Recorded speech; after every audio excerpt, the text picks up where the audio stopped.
표고전 실습을 진행해 보도록 하겠습니다. 표고전은 시험 시간이 20분짜리 메뉴고요. 요구사항 먼저 확인을 해보면 주어진 재료를 사용하여 다음과 같이 표고전을 만드시오. 1번 표고버섯과 속은 각각 양념하여 사용하시오 나와 있어요. 그 다음에 두 번째 표고전은 5개를 제출하시오 나와 있어요. 그래서 이렇게 해서 요구사항 확인을 했고요. 네, 두 번째 지급재료 목록을 보도록 할게요. 네, 우선 검 표고버섯은 지름 2.5에서 4cm짜리 5개가 지급이 되고요. 그 다음에 쇠고기 30g, 두부 15g, 밀가루, 달걀, 대파, 검은 후춧가루, 참기름, 소금, 깨소금, 마늘, 식용유, 진간장, 흰설탕 이렇게 지급이 되죠. 그래서 오늘 우리가 그 안에 들어가는 고기소에는 소금으로 간을 할 건데 간장을 준 이유는 간장은 표고버섯에 간을 하라고 준 거니까 꼭 이따가 사용을 해서 간을 해주시면 되겠죠. 네, 이렇게 해서 요구사항과 지급재료 목록을 다 확인을 했고요. 네, 그러면 이제 요리에 들어가 보도록 할게요. 네, 앞에 보시면 재료는 깨끗하게 세척이 돼서 제가 물기를 제거한 다음에 접시에 담아놓은 상태고요. 달걀은 항상 종재기에서 따로 담아 놓으시는 게 가장 좋고요. 고기는 핏물이 빠지니까 항상 이렇게 키친타올 위에다가 고기는 올려놓으시면 되겠죠. 네, 우선 요리에 들어가기 전에 지급받은 표고버섯을 만져봐야 돼요. 만져봤을 때 우리가 이 꼭지 있는 부분으로 해서 약간 단단한 느낌이 있는 것 같아. 그럴 경우에는 표고를 이렇게 그릇에 담으신 다음에 냄비에 물을 빨리 끓여서 미지근한 물을 표고에 불려서 담아서 보시는 게 가장 좋겠죠. 네, 그래야지만 충분히 분 이 표고는 먹었을 때 부드러운 느낌이 나지만 덜 분 표고는 딱딱한 느낌이 나기 때문에 혹시 덜 불어진 표고는 꼭 물을 끓여서 미지근한 물에 불려서 사용해 주시고요. 그게 아니라면 그냥 사용하시면 돼요. 이렇게 해서 이제 재료 확인이 다 됐으면 이제 우리는 양념부터 이제 하도록 할 건데 우선은 이제 파마늘을 먼저 하기 전에 표고에 좀 먼저 간을 해서 간이 좀 스며들면 훨씬 더 좋겠죠. 그래서 파마늘을 하기 전에 저는 표고부터 손질하도록 할게요. 네, 표고 볼게요. 표고는 받았을 때 수분이 너무 많으면 안 되겠죠. 그래서 손에 딱 놓으시고 한번 이렇게 꾹 눌러서 물기를 한번 꼭 제거하신 다음에 사용해 주시면 좋고요. 이렇게 했으면 표고의 꼭지를 따도록 할게요. 칼 끝으로 살짝 표고를 돌려가면서 꼭지를 정리해 주세요. 칼 끝을 사용해서 해주시고요. 조심해야 돼요. 네, 이거 표고 꼭지 제거하다가 손 다치는 경우도 많으니까 조심하셔서 이렇게 꼭지만 정리를 해주세요. 네, 이렇게 했으면 이제 우리는 표고에 밑간을 해줘야겠죠. 표고에 밑간은 오늘 유장 처리를 해주실 거고요. 네, 유장은 5개 기준으로 해서 참기름은 반 작은술이면 충분해요. 그래서 참기름 반 작은술 넣어주시고요. 간장은 항상 3대1 또는 5대1이니까 3대1 정도 되게 두시고요. 우리 항상 표고에 들어가는 게 설탕이에요. 설탕 한 꼬집을 집어서 이렇게 섞어주세요. 하신 다음에 유장을 섞어주세요. 섞었으면 이 유장은 표고의 안쪽 위주에만 발라주세요. 안쪽에만. 왜 겉에 쪽에는 안 발라요? 우리가 참기름이나 간장, 설탕 이런 것들은 불에 닿았을 때 잘 타요. 그래서 이런 것들을 겉에 바르면 나중에 전을 붙이다가 탈 수가 있겠죠. 그래서 유장은 이 안쪽 위주에만 발라주시는 게 가장 좋겠죠? 네. 그래서 이렇게 해서 표고에 유장이 번들번들하게끔 발라줬어요. 이렇게. 그러면 표고의 유장 처리까지 다 했고요. 그 다음에 이제 우리는 파마늘을 다지도록 할게요. 항상 다진 고기에 들어가는 파마늘을 어떻게 해야 돼요? 고아야 돼요. 곱게 다져주세요. 파마늘이 두꺼우면 나중에 고기랑 잘 어우러지지 못하기 때문에 곱게 다져주세요. 담아놓고요. 그 다음에 항상 파는 굴려가면서 칼집을 넣었으면 다져주세요. 항상 양념을 사용하는 비율은 파가 2면 마늘이 1이죠. 그래서 내가 다진 마늘의 양의 2배의 파를 다져주시면 돼요. 곱게 항상 파마늘이 요리에 들어갈 때 두꺼우면 요리에 지저분하게 들어가죠. 그래서 곱게 다질 필요가 있는데 또 그렇다고 하루 종일 파마늘만 다지고 있으면 안 돼요. 네. 파마늘 다진 시간은 단축해야지만 1시간을 제출할 수가 있기 때문에 파마늘 다지는 시간을 꼭 단축시켜서 빨리빨리 대신 곱게 다져주세요. 네, 이렇게 해서 파마늘 다졌어요. 네, 그래서 표고에 유장 처리했고요. 파마늘 다졌어요. 그러면 이제 우리는 표고 속에 들어갈 재료를 손질해 주시면 되겠죠. 네, 먼저 두부 꾹 눌러서 물기 제거해 주시고요. 으깨주세요. 두부는 으깨지 않으면 나중에 잘 안 섞이기 때문에 옆면으로 해서 으깨주시고요.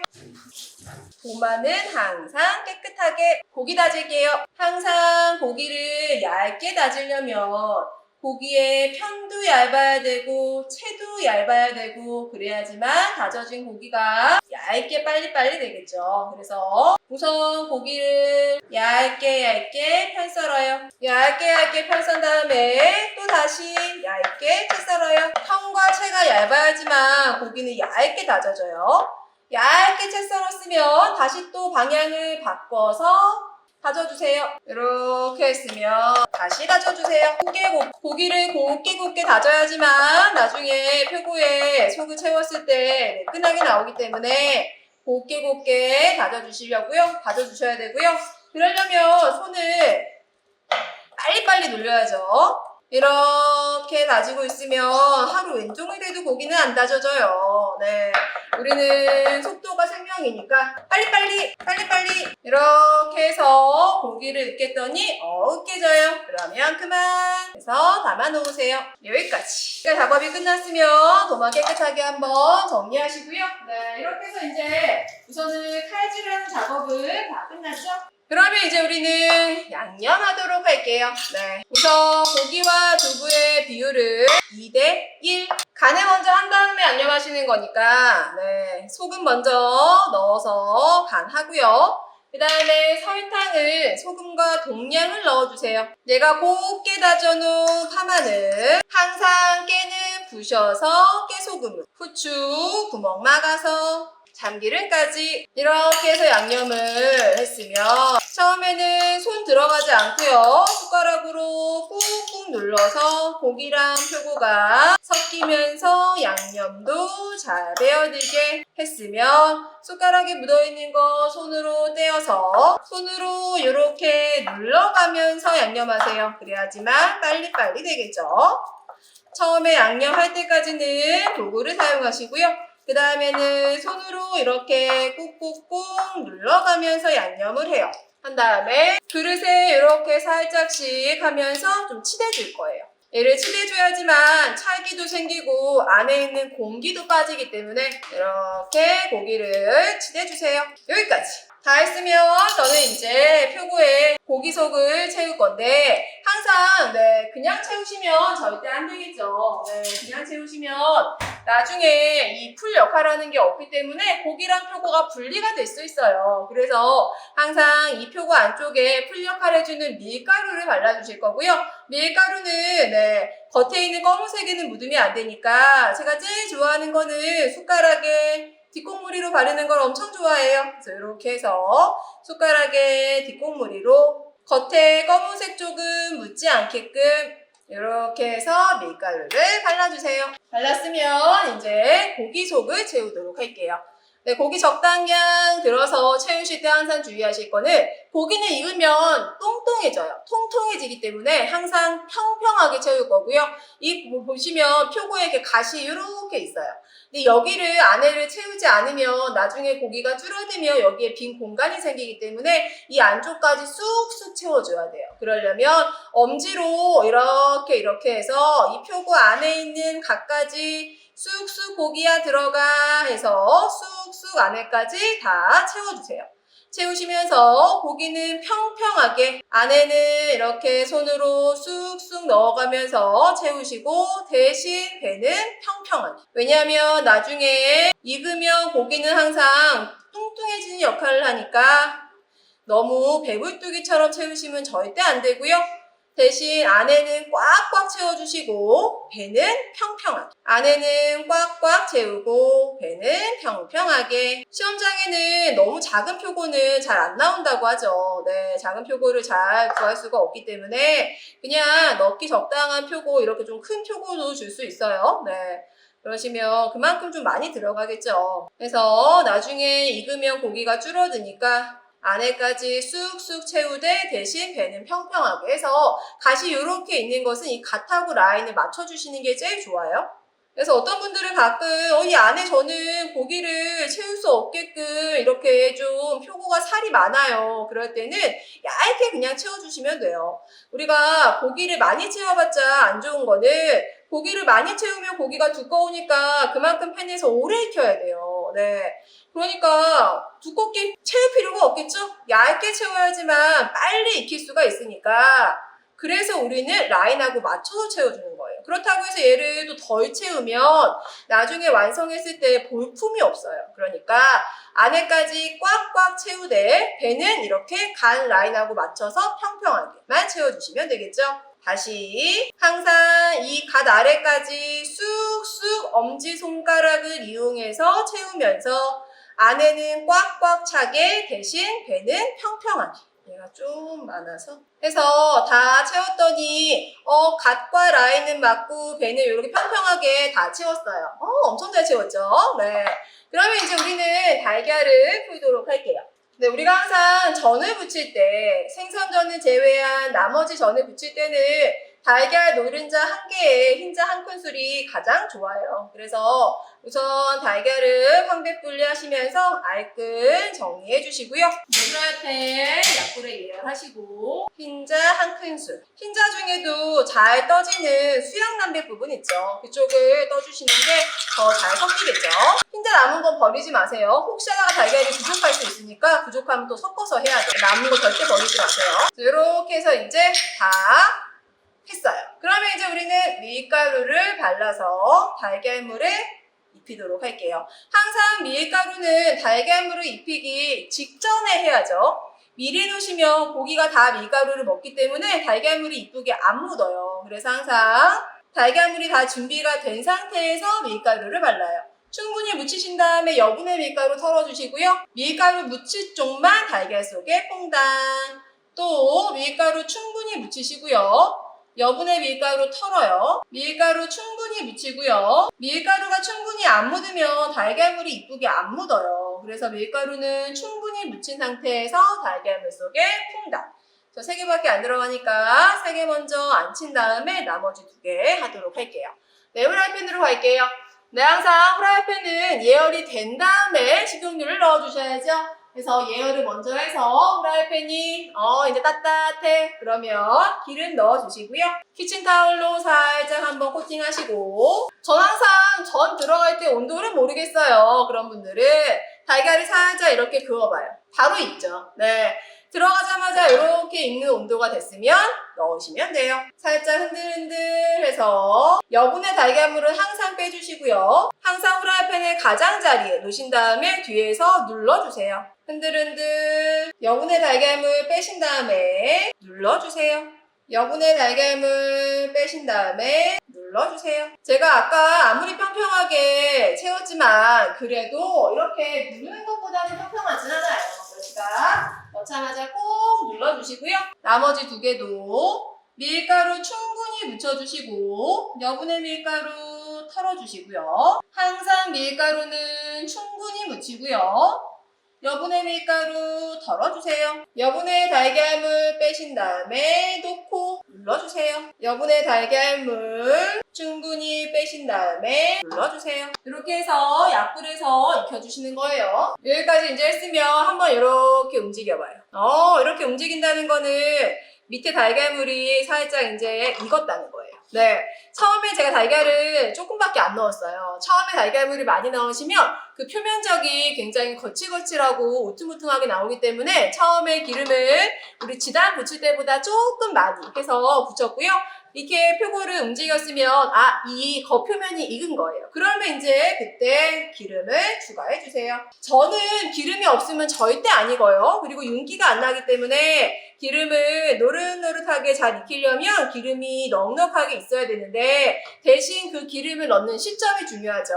처음에 넣으면 울퉁불퉁하고 안 이쁘기 때문에 꼭 단면적이 익은 다음에 중간에 이렇게 추가를 해주셔야지만 표면도 이쁘고 고기도 잘 익고 또 윤기도 나고 하니까 이 기름 넣는 시점을 꼭 잘 기억해 주시고요. 네, 항상 이 전을 약한 불에서 은근하게 익혀야지만 안쪽까지 다 익기 때문에 약한 불에서 익히시기 때문에 우리가 이 한 가지 메뉴를 20분에 하기에는 힘들어요. 네, 이렇게 후라이팬에 올려놓은 다음에 두 번째 요리를 도마에서 뭔가를 하고 있어야겠죠. 그래서 저는 항상 이렇게 마지막에 해서 그냥 가만히 서 있게 하시면 절대 시간을 낼 수가 없고요. 중간에 이렇게 올려서 후라이팬에서 약한 불에 익는 동안에 도마에 가서 다른 작업을 좀 해주셔야 돼요. 그래야지만 저는 시간 안에 제출할 수가 있어요. 그 전을 많이 시험에 떨어지는 이유 중에 하나가 안 익어서 떨어지죠. 네, 그래서 저는 꼭 100% 익혀주셔야 되고요. 한쪽 면 이렇게 이제 뒤집어 봐요. 어머, 엄청 매끈하니 잘 익었어요. 네. 그러면 이 표고는 뒤에도 어차피 색깔이 검은색이기 때문에 뒤에를 안 익히시는 분들이 있어요. 네, 뒤에 표고를 차갑게 내시는 분들이 있는데 그럼 당연히 안 되겠죠. 뒤집어서 꼭 뒤에도 익혀주셔야 돼요. 그래서 앞에서 한번 또 뒤에서 한번 해서 왔다 갔다 하면서 익혀주도록 할 거고요. 뒤집었을 때 내 거 윤기가 안 나는 것 같아. 그러면 기름이 부족한 거니까 또 기름을 추가로 해서 넣어주시면 되겠죠. 네, 그래서 아직 안 익었으니까 잠깐 더 두도록 할게요. 전이 익는 동안에 시간 있으신 분들은 주변 정리 꼭 깨끗하게 해주시고요. 주변 정리가 안 되면 요리는 절대 늘지 않아요. 이렇게 해서 뒤에가 이제 좀 뒤에도 따뜻하게 잘 익은 것 같아. 그러면 뒤집어서 또 다시 한번 익혀주세요. 그래서 우리가 이 표고에 표고 고기를 막 뚱뚱하게 채운 게 아니고 굉장히 이렇게 딱 간 라인하고 맞춰서만 딱 채웠기 때문에 그렇게 오래 하지 않아도 충분히 다 익어요. 네, 그래도 이런 전이 시험에 떨어지는 이유 중에 가장 큰 게 안 익어서 떨어지는 경우가 가장 많기 때문에 100%꼭 익어야 되니까 약한 불에서 올려놓으면서 내가 도마에서 뭔가를 할 수 있는 작업을 꼭 할 수 있게 남겨놓으셔야 돼요. 그래서 불을 많이 쓰는 요리가 나올 때는 이런 전은 좀 힘들긴 하지만 한쪽에서 이렇게 익히면서 뭐 이쪽에 살짝 뭔가를 볶는다거나 아니면 지단을 붙인다거나 뭐 그래도 되니까 꼭 시간을 낼 수 있도록 해주시고요. 이렇게 해서 이제 언제까지 익혀요 하시면 이제 다 익은 것 같아요. 고기 쪽을 눌러봤을 때 물컹하지 않고 단단하면 다 익은 거예요. 네, 불 끄시고요.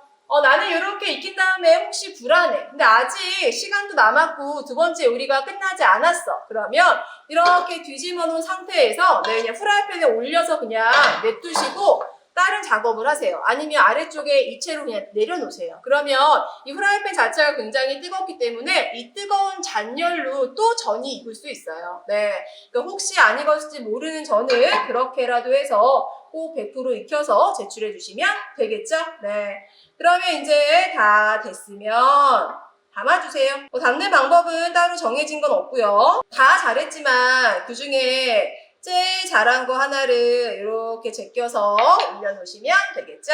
네. 자, 이렇게 보시면 표고가 지금 고기의 속에 꽉꽉 차서 간 라인하고 딱 맞춰서 됐고요. 색깔이 이것보다 약간 더 나도 괜찮아요. 네, 우리가 전을 할 때 너무 색깔 나는 거에 민감해서 색깔이 날까봐 조마조마하면서 빨리 불에서 빼고 막 그러시는 분들이 있어요. 그러면 덜 익거든요. 차라리 덜 익은 것보다는 살짝 색깔이 나도 익은 게 훨씬 더 나니까 약간 더 노릇노릇해도 괜찮으니까 그렇게 해서 100% 익혀서 제출하시고요. 감독관들은 다 이 안에 있는 고기도 빼보고 가위로 잘라보고 해서 안에 있는 걸 확인을 한 다음에 혹시 안 익었으면 바로 불러서 실격 처리하기 때문에 꼭 100% 익혀주세요. 네, 익히는 거 제가 엄청 많이 강조했죠? 중요하니까 강조한 거니까 잘 기억해 주시고요. 네, 이렇게 해서 오늘 5개 표고전 완성했어요.